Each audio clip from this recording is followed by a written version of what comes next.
Riyad ka fɔ la ko Golfu jamana 6 ɲɛmɔgɔw de farala ɲɔgɔn kan ni lajɛrɛ in kɛnɛ kan ka fara Egypte ani Jordani kan. Kɛlɛ min daminɛna nin y'a kalo 15 ye bande Gaza kɔnɔna la min bɛ ka kɛ Israel jamana finitigiw ani Hamasi ka finitigijɛkuluw cɛ.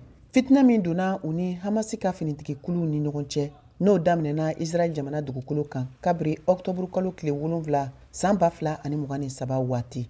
ONU ka fɔ la ko nafolo min kan ka bɔ ka nin yɔrɔ kofɔlen in labɛn hakɛ bɛ se fo $53 ɲɔgɔn ma. Ameriki jamanatigi ye hakilina fɛɛrɛ dɔw kunnafoni di ko ka bande Gaza dugudenw minnu hakɛ ye mɔgɔ 2.4 million ye lawuli ka bɔ bande Gaza kɔnɔ ka taa n'u ye Jordani ani Egypte. Ko bɛ se ka kɛ sababu ye ka dɛmɛ don u ma ka Palestine lakuraya Moyen-Orient kan. A ka ni kunnafoni laseliw kɛlen kɔfɛ hakilinaw caman yɛlɛna diɲɛ fan caman fɛ min kɔkɔrɔma donna Israel fɛ. Saudiyaw ka jamana fanga kɛrɛfɛmɔgɔ dɔ ye laseli kɛ AFP ka kunnafoni di so kan ko larabula jamana ɲɛmɔgɔw bɛ kumaɲɔgɔnya fɛɛrɛw la ka kɛ ni Trump ka ni laɲini ye ka taa Gaza ma.